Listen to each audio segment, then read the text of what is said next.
오늘 하나님 말씀은 요한복음 11장 1절부터 4절까지 말씀입니다. 같이 읽습니다. 어떤 병자가 있으니 이는 마리아와 그 자매 마르다의 마을 베다니에 사는 나사로라. 이 마리아는 향유를 주께 붓고 머리털 주의 발을 닦던 자요, 병든 나사로는 그의 오라비더네. 이에 그 누이들이 예수께 사람을 보내어 이르되 주여 보시옵소서, 사랑하는 자가 병들었나이다 하니, 예수께서 들으시고 이르시되 이 병은 죽을 병이 아니라 하나님의 영광을 위함이요 하나님의 아들이 이로 말미암아 영광을 받게 하려 함이라 하시더라. 아멘. 아버지 은혜 감사합니다. 오늘도 이렇게 거룩한 성일날 사랑하는 성도들 일주일 동안 지켜주셨다가 또 이렇게 하나님께 나와서 예배드립니다. 또 뿐만 아니라 사랑하는 성도들 아버지 전에 나올 때에 빈손 들고 나오지 않고 또 믿음으로 귀한 예물 드렸습니다. 우리 하나님 아버지, 요즘 같은 이러한 형편에 여러 가지 어려움이 많이 있는데도 불구하고 믿음으로 살아가는 우리 사랑하는 성도들 기억하시고 축복해 주시어서 항상 오병이어의 기적이 일어날 수 있도록 주님 축복하시고 믿음에 믿음을 다함을 통해 항상 감사와 기쁨이 넘치는 삶을 살아갈 수 있도록 축복해 주시옵소서. 오늘도 이 시간에 주의 성령께서 우리 각자에게 말씀해 주실 줄 믿사오며 예수님 이름으로 기도하옵나이다. 아멘. 요즘 인공지능이 발달하고 그리고 또한 이 빅데이터들 그리고 기술들이 혁신되어서 사람들이 가지고 있는 이러한 질병들을 예측해서 수명이 늘어지고 있다고 그렇게 발표를 하고 있습니다. 특별히 유전자 분석을 함을 통해서, 예전에는 유전자 분석하는데 처음에는 수만 불까지 들었다 그러는데 몇 년 전까지만 해도 1000불로 됐다가 지금은 100불 미만까지도 할 수 있고 얼마 있지 않으면 10불 정도까지의 이 유전자를 모두 분석할 수 있는 날이 오게 되어 있다고 그렇게 이야기합니다. 유전자 분석하는 이유가 뭐냐면은 태아 때부터 이 노인이 될 때까지 어떤 질병에 걸릴 가능성이 높은지를 찾아내서 이러한 발병 위험을 없애주는 것이에요. 지금은 독감을 예방하기 위해서 독감 예방 주사를 맞고 암 종양이 발견되면 그때부터 항암 치료에 들어가지만 앞으로는 암에 걸릴 가능성이 높은 유전자가 발견되면 그 유전자를 치료하든지 아니면 발병 가능성 자체를 차단해버리는 그러한 치료법을 개발하고 있다고 합니다. 그래서 예전에 수년 전에 그 유명한 여배우 안젤리나 졸리가 자기가 그 NCG 염기서열 분석으로 할 때에 유방암 걸릴 가능성이 많다고 해서 미리 수술한 것이 그때 신문에 난 것을 본 것을 기억합니다. 전미의학 저널에 보면은 앞으로 25년 정도 되면은 불치병이 아마 거의 완치될 것이라 그렇게 이야기하고 있습니다. 인간은 이 세상에서 많은 것들을 정복해 왔습니다. 그런데 아직까지 인간이 정복하지 못하고 있는 가장 치명적인 난제가 있습니다. 그것이 바로 죽음입니다. 아무리 의학이 발달했다 하더라도 한 사람도 예외 없이 사람들은 죽어갑니다. 이 죽음은 젊은이나 늙은이나 구별 없이 순서 없이 우리에게 찾아오고 있는 것이요, 우리 인간은 죽음을 극복하기 위해서 수많은 연구를 했는데도 불구하고, 그럼에도 불구하고 죽음이 왜 왔는지, 죽음 이유가 어떻게 되는지 인간에 대한 아주 기초적인 이러한 지식조차도 가지지를 못하는 것이요. 다만 지금도 죽음은 우리 인간에게 가장 고통스러운 것, 그리고 인간의 소망과 기대와 사랑을 다 빼앗아가는 것, 이것을 알고 있는 것이에요. 그래서 우리 인간은 어떻게 하든지 죽음을 피해보려고 체면이나 명예나 상관없이 죽음에서 도망치려 하는 것이에요. 그러나 죽음이라는 것은 돈으로도 해결될 수 없고 명예로도 해결될 수 없고 남편과 아내도 도울 수가 없고 심지어 부모도 어쩔 수가 없는 것이에요. 그래서 죽음이라 그러면 포기해버립니다. 그래서 우리는 좀 더 살고 오래 살아보려고 9988-234 99세까지 팔팔하게 살다가 2, 3일 정도 앓다가 죽는 것이 가장 복된 삶이다. 이번에 우리 정금자 권사님 보니까 99는 아니지만 88234 2, 3일만 앓으시고 바로 천국가 참 축복인 것 같아요. 예수 믿고 나서. 그렇기 때문에 만약에 인간이 죽음만 정복할 수 있다면 인간의 모든 문제는 해결되는 것입니다. 오늘 우리가 읽었는 이 요한복음 11장은 너무나 잘 아는 말씀이에요. 죽은 나사로가 나흘 만에 다시 살아나는 이 사건 때문에 대제사장과 서기관들과 유대인들이 예수님을 더 죽이려고 했던 거예요. 왜냐하면 죽은 자를 살리는 것은 하나님밖에 없는 것이에요. 그런데 이 예수님은 자기들이 인정해 주질 않았던 것이에요. 그러니까 나중에는 예수님뿐만 아니라 죽었다가 다시 살아난 나사로까지 죽이려고 했던 거예요. 그래서 이 성경에 오병이어보다 더 큰 사건이 죽음의 문제를 해결했는 이 나사로 사건입니다. 너무나 잘 아는 이야기잖아요. 이 말씀은 예수님의 특별히 사랑하는 가정의 이야기입니다. 이 가정은 예수님의 발을 향유로 머리털로 닦았던 마리아 가정입니다. 부모가 일찍 떠나고 그리고 나서 오라비와 두 자매간에 살던 이 가정에 갑자기 오라비 나사로가 중병에 걸려 죽게 되었던 것이에요. 그런데 그때 예수님은 베다니에 그 동네에 계시지 않고 아주 멀리 요단강을 건너서 딴 쪽에 가 계셨어요. 그래서 사람을 통해 연통을 해서 예수님 우리 오빠가 죽게 됐으니까 빨리 오세요. 그런데 예수님께 그 소식을 들으시고 오히려 그곳에서 이틀 동안 더 지체하시고 돌아오는 시간까지 다 합쳐서 나흘 죽고 나서 나흘 만에 도착하시는 거예요. 예수님 오셨을 때는 이미 죽고 장사까지 지내버렸습니다. 그런데 예수님께 절망하지 않으시고 말씀하시기를 나는 부활이요 생명이니 나를 믿는 자는 죽어도 살겠고 살아서 나를 믿는 자는 영원히 살리라. 놀라운 말씀을 하셨습니다. 그리고 예수님께 실제로 무덤에 가셔서 죽은 지 나흘 된 나사로를 살려내시는 것이에요. 그러니까 이것은 우리가 믿음을 가지고 살아가는 삶 속에 지금의 우리 인생관을 완전히 뒤집어 놓는 사건입니다. 사실 우리들 인간들은 어떻게 하면 더 살려고 죽지 않으려고 몸부림치며 의사기에 매달리고 약에 매달리며 사는 것이요, 생명을 지키려고 그렇게 노력해요. 그런데 예수님께 그렇게 말씀합니다. 더 이상 그럴 필요가 없다고 하는 것이요. 왜냐하면 믿는 자는 결코 죽는 일이 없을 것이라. 우리 예수 믿는 사람은 죽는 것이 모든 것이 끝장나는 것이 아니라 죽음 건너 영원한 것이 기다리고 있다. 이걸 극명하게 보여주는 그런 말씀입니다. 그러면서 오늘 이 말씀 속에서 몇 가지 교훈만 저희들이 한번 확인했으면 좋겠습니다. 그 첫 번째가 뭐냐면은 이 나사로 가정을 예수님이 진짜 사랑하셨어요. 나중에 눈물까지 흘리셨잖아요. 그리고 자기 발까지 씻어주고 머리털로 발까지 씻어주고 향유를 옥합을 깨뜨렸던 여인이 있는 집이에요. 예수님이 너무 사랑했고 이 가정도 예수님 너무 사랑했습니다. 그런데 죽을 병에 걸렸어요. 무슨 말인 것이요? 예수 잘 믿어도 병들 수 있는 거예요. 예수 잘 믿어도 문제가 생길 수가 있는 것이에요. 3절에 보면 주여 보소서 사랑하시는 자가 병들은 나이다. 예수님께 진짜 사랑하는데도 불구하고 병들어 버렸어요. 우리들이 생각할 때 보통 예수 잘 믿으면 병도 안 들고 아무 문제가 없을 것이라 이래 생각할 때가 너무나 많이 있습니다. 그런데 성경에 보면 하나님께서 진짜 사랑하고 자기도 하나님 예수님 진짜 사랑하는 이 사람이 중병에 걸려 죽을 수 있다는 것이에요.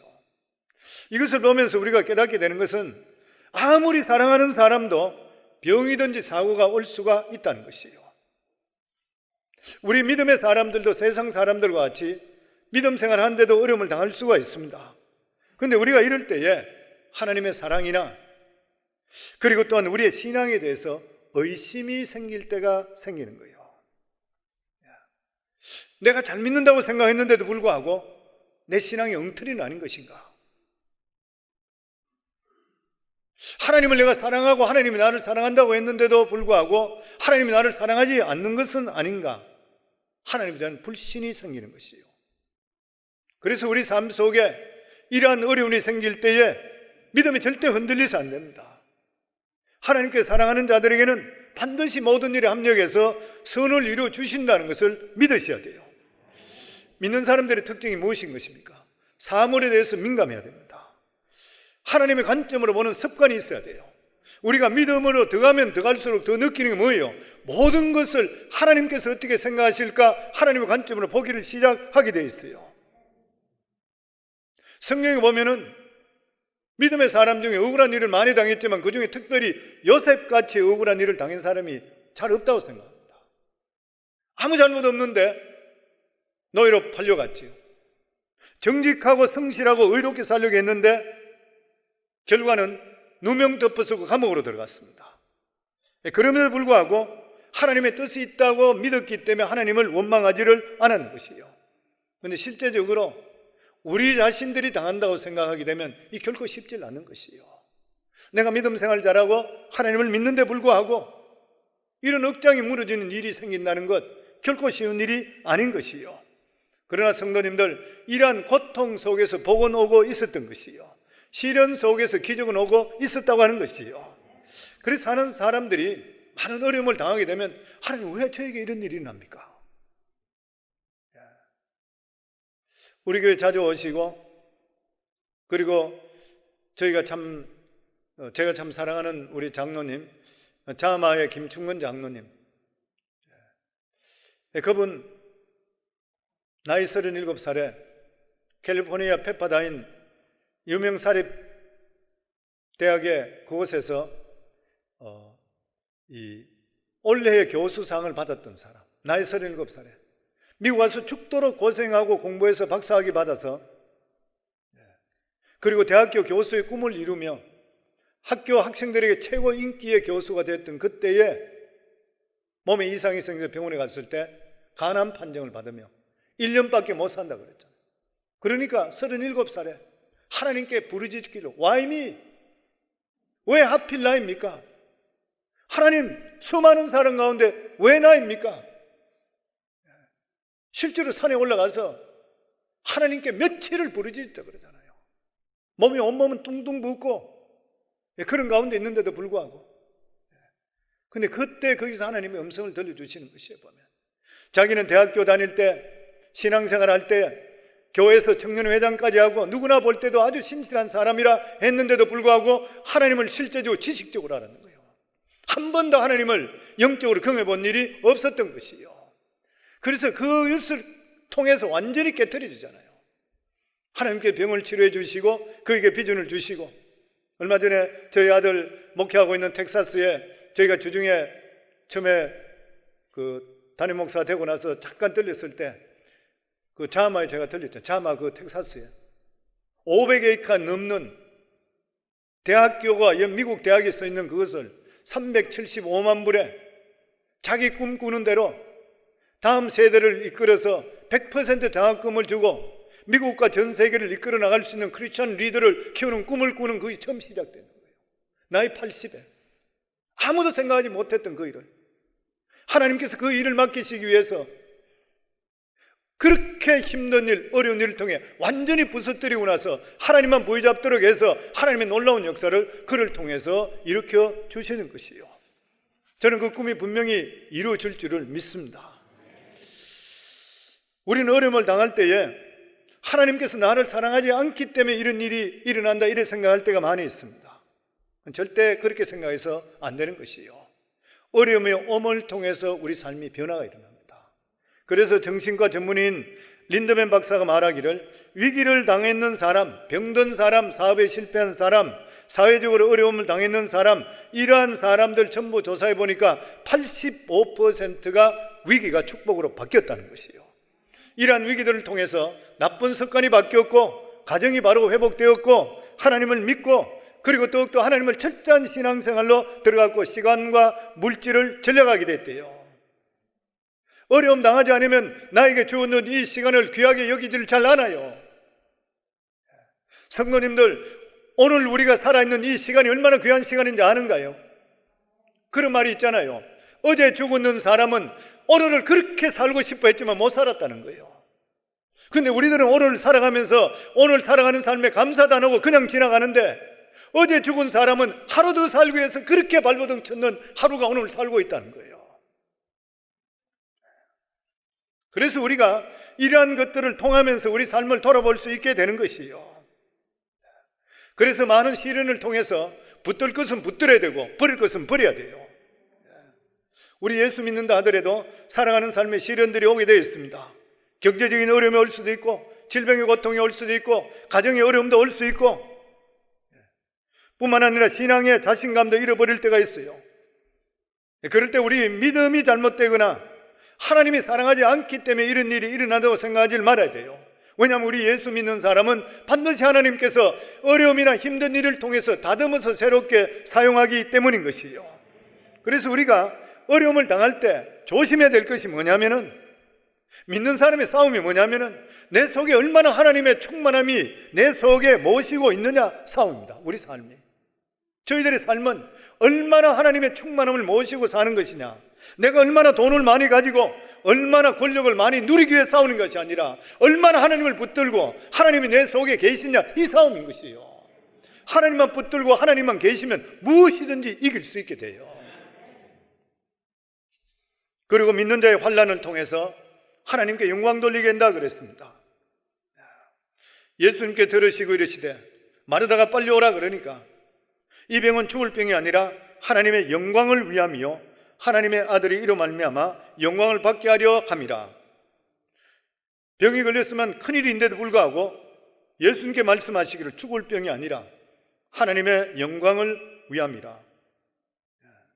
우리들이 생각할 때는 아프지도 않고 정상적인 상태로 오랫동안 생명이 유지되길 원하는 것이에요. 그런데 예수님은 죽음이라는 것을 그렇게 보시지를 않았습니다.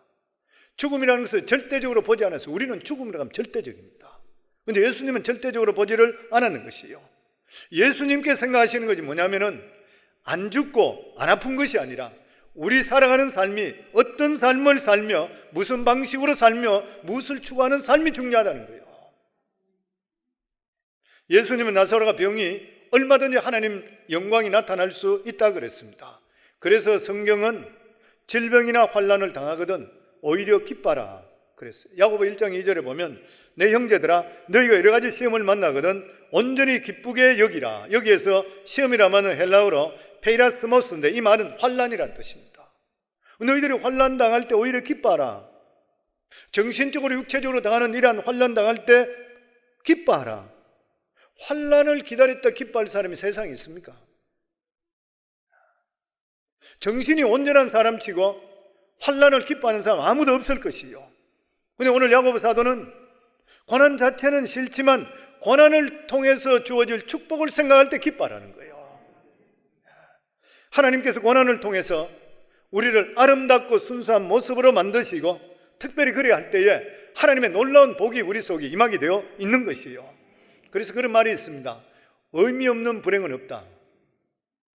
의미 없는 불행은 없다. 더더욱이나 우리가 예수 믿고 구원받은 건 하나님의 특별한 선택과 인치심이 있잖아요.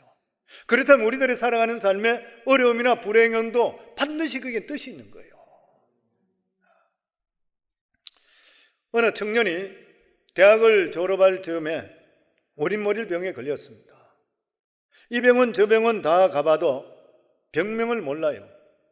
그런데 몸은 점점 힘이 빠지고 일할 의욕을 점점 상실해 가는 것이에요. 그러다가 어느 병원에 가서 큰 병원에 가서 진찰을 했더니만 근육 중증 무력증이에요. 이 병은 굉장히 무서운 병입니다. 시간이 가면 갈수록 힘이 빠지고 나중에 들어 누워서 그냥 죽어버리는 병이에요. 예수 잘 믿고 아주 총명했던 머리도 좋았던 그런 사람, 눈앞이 깜깜했어요. 나중에는 연필도 들지 못할 정도로 악화되어 버렸어요. 자연적으로 방 안에 들어 누워서 꼼짝을 할 수 없는 그런 기간이었습니다. 1년, 2년, 3년이 지나도 소식이 없습니다. 하나님께만 부르짖어요. 하나님 나 살려주세요. 아무 소식이 없어요. 그런데 그는 1, 2, 3년 이때 있으면서 특별한 취미를 하나 갖게 되는 것이 책을 보기 시작했어요. 계속적으로 책을 읽습니다. 좋은 글들은 스크랩하기를 시작했습니다. 그러면서 무려 5년이 지나갑니다. 그런데 5년 지났던 어느 날 갑자기 몸을 일으키며 한순간에 치유되어 버렸습니다. 하나님께 치유해 주셨던 것이요. 그러고 나서 10년이 지난 후에 그는 자기가 겪었던 5년 동안의 캄캄한 터널을 되돌아보면서 이렇게 간증했습니다. 왜 하나님께서 이런 불필요한 것처럼 보이는 어려운 상황을 내게 주셨을까 곰곰이 생각해 보았습니다. 그런데 저는 하나님께 저에게 놀라운 계획을 가지고 계셨고 그 일을 위해서 저를 준비시켰다는 사실을 나중에 깨닫게 되었습니다. 성공적인 기업 운영을 위해서 꼭 필요한 준비 작업 두 가지. 하나는 기업을 하나님 뜻 가운데 정직하게 경영할 수 있는 신앙적인 준비. 그리고 두 번째, 다방면에서 많은 사람을 이끌 수 있는 광범위한 지식이 필요했습니다. 그런데 하나님께서 5년 동안 병석에 있으면서 이것을 깨닫게 해 주었습니다. 5년간 읽은 책과 모든 자료가 그 뒤 10년 동안 이 회사를 운영할 수 있는데 꼭 필요한 것들, 기본적인 재산이 되게 했습니다. 그러면서 그가 깨닫게 되는 것이 질병도 그것이 죄로 말미암지 않다면 하나님의 은혜라는 것을 다시 깨닫게 되었습니다. 하나님이 주시는 모든 것은 다 귀한 것입니다. 질병이든 실패든 성공이든 하나님이 주신 것은 모두 다 귀한 것입니다.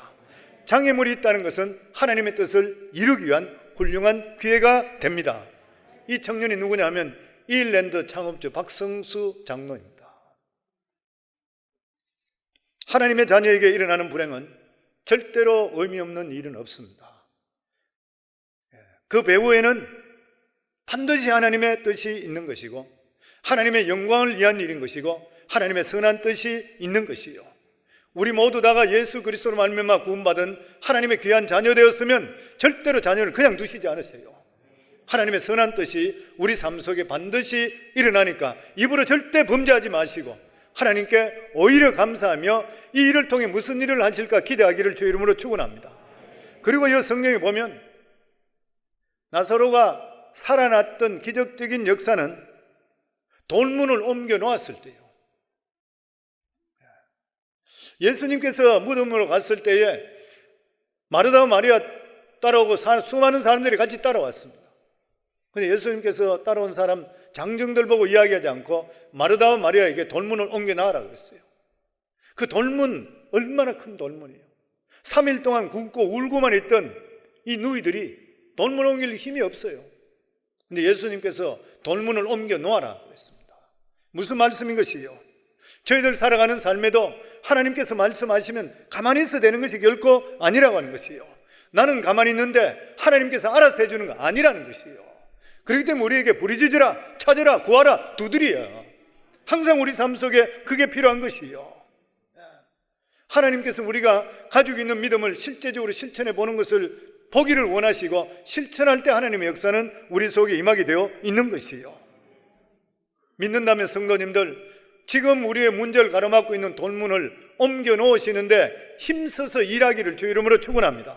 안 된다고 포기하지 마시기를 주 이름으로 축원합니다. 마가복음 9장 23절에 할 수 있거든 무슨 말이냐, 믿는 자에게 능치 못함이 없다 그랬어요. 성경에 말씀하시기를 나의 의인은 믿음으로 말미암아 살리라, 뒤로 물러가면 내 마음이 기뻐하지 않는다 그랬어요. 그래서 이 마르다 마리아가 돌을 옮겨 놓았을 때 하나님의 역사는 임했다고 하는 것입니다. 믿음이 행위로 옮겨지기 전까지는 역사는 일어나지를 않는 것이요, 그냥 교회만 왔다가 오면서 하나님께 나를 복을 주실 것이지 안 오는 것보다 낫지요. 교회에 나와서 내가 믿음으로 살기로 작정하시고 믿음의 삶을 사셔야 돼요. 사람들은 11조도 하지 않고 물질의 축복을 받으려고 그래요. 심지 않는데 어떻게 거둘 수 있어요? 성경 말씀에 심는 대로 거둔다 그랬어요. 물질이 필요한 사람은 물질을 심으셔야 되고, 건강이 필요한 사람은 하나님께 헌신하셔야 되고, 모든 것들이 심는 대로 거둔 이 만고불변의 법칙이라 그랬어요. 황금률이라 그랬어요. 사람을 전도해도 그 사람이 구원받잖아요. 생각만 하고 해서 구원받을 수 있는가요? 실제적으로 우리 주위 사람이 구원받기를 원하면 전하고, 그리고 그 사람한테 전하고 할 수 있어야 되는 것이에요. 돌을 옮겨 놓으셔야 돼요. 그러면 하나님의 역사는 우리 삶 속에 임하게 되어 있는 것이에요. 우리 살아가는 믿음의 삶도 똑같잖아요. 우리의 살아가는 삶을 결단하셔야 돼요. 성경 믿음이란 무엇이에요? 반응입니다. 그 사람 믿음 있는지 없는지 어떻게, 어떤 사람은 그래요. 내 믿음은 하나님만 알지. 아니에요. 성도님들 보여줘야 돼요. 믿음은 나타나야 돼요. 그 사람 믿음 있는 것이 나는 내 관계는 하나님과 천만에요. 내 믿음이 딴 사람 볼 때도 믿음 있는 것이 보여줘야 돼요. 믿음 역사 나타날 수가 있어야 돼. 내가 믿음으로 결단하면서 하지 못할 일은 하지 말아야 되고 해야 될 일은 할 수가 있어야 되는 것이요. 내가 죄로 타협해 살 것인가 아니면 나는 어렵게 살 것인가 내 삶 속에 결단해야 돼요. 에베소서 4장 24절에 보면 하나님을 따라 의와 진리의 거룩함으로 지으심을 받은 새 사람을 입으라. 진리로 거룩함으로 새 사람을 입고 살 것인가 아니면 세상과 타협해서 적당히 살 것인가, 내가 세속적으로 적당히 타협하고 살 것인가, 성령 충만한 거룩한 살 것인가, 세속과 타협하면서 적당히 그냥 걸쳐놓고 살 것인가, 아니면 나는 거룩을 추구하고 살 것인가. 에베소 5장 16절부터 보면 세월을 아끼라 때가 악하니라. 그러므로 어리석은 자가 되지 말고 오직 주의 뜻이 무엇인가 이해하라. 술 취하지 말라. 이는 방탕한 것이니 오직 성령의 충만함을 받으라. 하나님 말씀대로 술 취하지 않고 성령 충만할 것인가, 아니면 예수 믿으면서도 술 취하고 내 마음대로 살 것인가, 내 선택에 달려있다고 하는 것이에요. 온전히 순종할 것인가 순종하지 않을 것인가, 내 선택에 모두 다 달려있다는 것이에요. 구원은 절대적인 주권입니다. 우리가 받고 싶다고 못 받아요. 하나님께서 우리를 선택하시고 우리 자신들을 하나님 자녀 삼아주시지 않으면 하나님 갈 사람 아무도 없어요. 근데 이렇게 부름받았다 그러면 그 다음부터는 내 살아가는 삶이 하나님의 백성답게 하나님 자녀답게 거룩을 추구할 것인가, 세속적으로 사는 내가 정하는 것이에요. 우리가 정하는 것입니다. 수많은 사람들이 있는 가운데 예배당에 수많은 사람이 예배드리는데 예배드리는 자를 찾는다 그랬거든요. 똑같은 말씀이잖아요. 수많은 사람이 예배드리는데 이 세상에 다 예배자인데 아니라는 거예요. 우리 다 예수 믿는다 하는데도 불구하고 하나님 아니라는 거예요. 그래서 우리 삶은 믿음의 결단과 성령 충만은 직결됩니다. 진짜 성령 충만한 사람은 결단하는 사람이고, 아무리 교회 와서 몇 시간을 기도하더라도 기도하는 건 너무 중요하죠. 나가서 하나님 주시는 말씀대로 살지 못하는 사람은 성령 충만한 사람이 아니에요. 성령 충만은 성령의 통제를 받기 때문에 내 의지를 꺾는 게 성령 충만이에요. 그런데 아직 내 의지가 살아있다 그러면 성령 충만, 아무리 그 사람 기도를 많이 해도 성령 충만한 사람이 될 수가 없어요.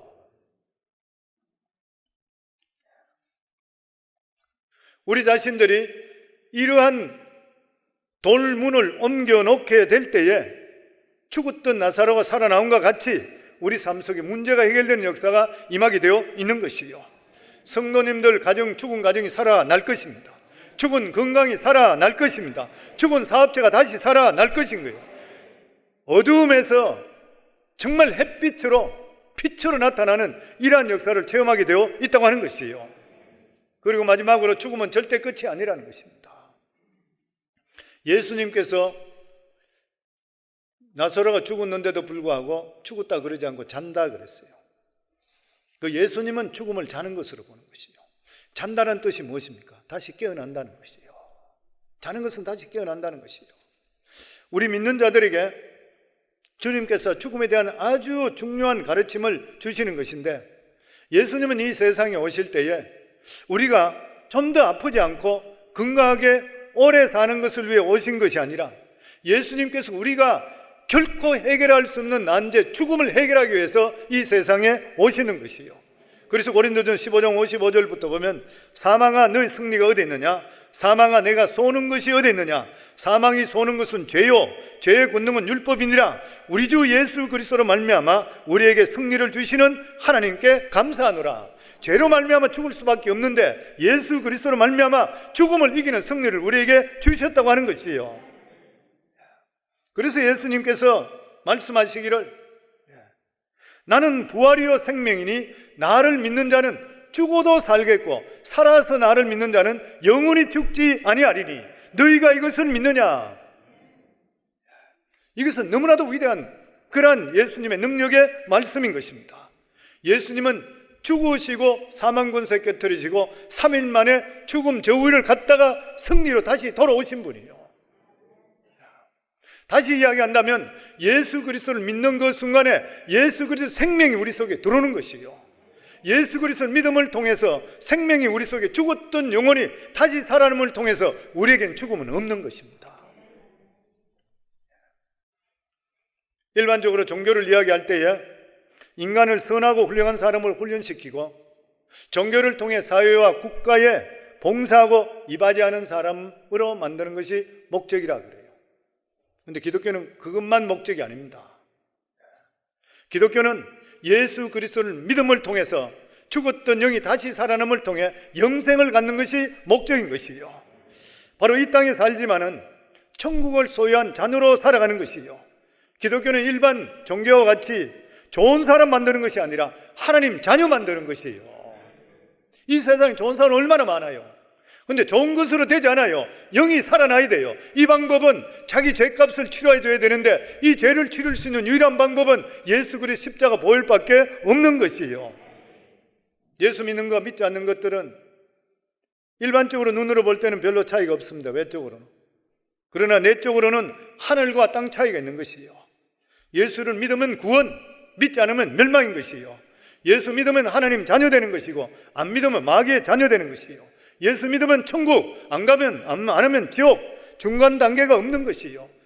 천주교에 말하는 연옥이라는 것은 있을 수가 없습니다. 한 번 죽으면 그만인 것이에요. 그래서 히브리서 9장 27절에 보면 한 번 죽는 것은 사람에게 정해진 것이요, 그 후에는 심판이 있으리니, 이 세상에 아무리 훌륭하게 살았다 하더라도 예수 믿어야 구원받지, 예수 믿지 못하면 심판받아요.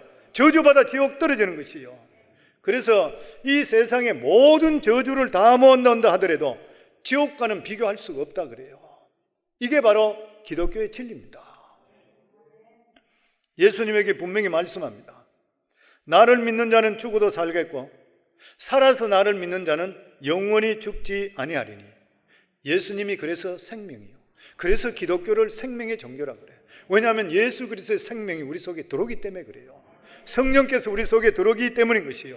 예수 그리스도 믿는 그 순간부터 우리는 살아나는 것이에요. 그냥 사는 것이 아니라 영원히 살아나는 것이에요. 성령이 왜 예수 믿습니까? 천국 가기 위해서 그렇잖아요. 이 세상은 지나갑니다. 예수 믿고 천국 가는 것뿐만 아니라 이 세상 살아갈 때도 킹덤 라이프라 해서 살아가는 천국의 삶을 누리며 사는 거예요. 내 삶을 주님께 다 맡기고 주님 뜻 가운데 살아가는 것이 예수 믿는 그런 삶이고, 그렇지만 궁극적으로 죽어서 천국 가요. 그래서 우리들은 죽음을 두려워하지 않는 것이에요. 좀 더 이 세상에 살아서 좋겠지만 실제적으로 죽고 나면 천국이 더 있고 여기보다 더 좋다는 것을 성경적으로나 수많은 사람들은 알고 있기 때문에 두려워하지 않는 것이에요. 지난 수요일 날 소천하셨던 우리 정검자 권사님 병실에 가서 보니까 얼굴이 진짜 해거칩니다. 목사님, 이제 목사님 손잡아 보니까 나는 이제 천국 가도 좋아요. 주의 종을 보니까 나는 더 이상 바라는 것이 없어요. 근데 하나님께서 원을 더 들어주셔서 그 다음날 한국에 있는 자녀들이, 아드님하고 며느님이 왔는데 보고 나서 그 다음날 세상 떠나셨어요. 그런데 천국에 대한 소망이 충만하니까 얼굴이 그렇게 혈색이 도는 게 그렇게 인물이 이뻐지더라고요. 아, 예수 믿는 사람 모습이 이 모습이구나. 제가 보면서 또다시 느끼는 게 그것이었습니다. 성도님들, 오늘 이 말씀은 예수님께 죽음을 해결하신 문제예요. 인생의 죽음만큼 더 두렵고 답답한 일이 있겠습니까? 없잖아요. 근데 예수 믿으면 이 죽음을 뛰어넘는 역사가 우리 속에 임하게 되어 있는 것이고, 주님께서 부활하심을 통해서 죽음을, 죄를 해결하셨다는 것을 보여주시고 증명하신 것이 부활이에요. 그래서 우리들의 신앙은, 우리 새가족반에 늘 말씀드리죠. 십자가의 믿음, 예수 그리스도 십자가에 나를 위해 죽으신 것이 내 죄 때문에 죽으신 것을 믿는 그런 믿음, 그리고 예수 그리스도께서 부활하신 같이 나도 부활한다는 부활의 믿음, 그리고 예수님께서 성천하셔서 다시 재림하신 것을 믿는 재림의 믿음, 이것은 절대적으로 변화될 수 없는 믿음입니다. 성도는 이 믿음 가지시고 이 험한 세상 살아갈 때에 주님 바라보시고 주님 뜻 가운데서 영원한 생명 가지고 승리하기를 주 이름으로 축원합니다. 우리 시간 합심해서 하나님께 기도합니다. 저희들이 시간 합심해서 하나님께 기도할 때에 하나님 우리들에게 영원한 생명 주신 거 감사합니다. 예수를 믿으면 생명이 우리 속에 들어옴을 통해 우리가 영원히 산다고 했사오니 주님, 우리에게 영원한 생명 주신 거 감사합니다. 내가 가지고 있는 이 생명 아버지 하나님 전할 수 있도록 해주시고 감사하게 하시고, 예수 믿어도 어려움이 온다는 것을 알고, 그렇지만 그 가운데 오히려 더 좋은 일이 있고 더 놀라운 일들이 기다리고 있다는 것을 믿으며 승리하는 저희에게 해주소서. 오늘 시간 주여 세 번 부르며 하나님께 기도합니다. 주여, 주여, 주여. 아버지 하나님 감사합니다. 아버지 하나님 은혜 참으로 감사합니다. 오늘도 하나님 아버지 나사로의 가정을 통해서 죽음 이후의 세계를 우리들에게 다시 한 번 더 보여주시면서 나는 부활이요 생명이니 나를 믿는 자는 죽어도 살겠고 살아서 나를 믿는 자는 영원히 죽지 아니한다는 이 말씀을 우리 마음속에 주심을 감사하고 천국 바라보며 살아갈 수 있도록 하여 주시고, 그 가운데 겪는 모든 일들은 하나님의 선한 섭리가 있다는 것을 믿으며 살아가는 우리 성도들의 삶이 다 될 수 있도록 축복하여 주시옵소서. 예수님 이름으로 기도하옵나이다. 아멘.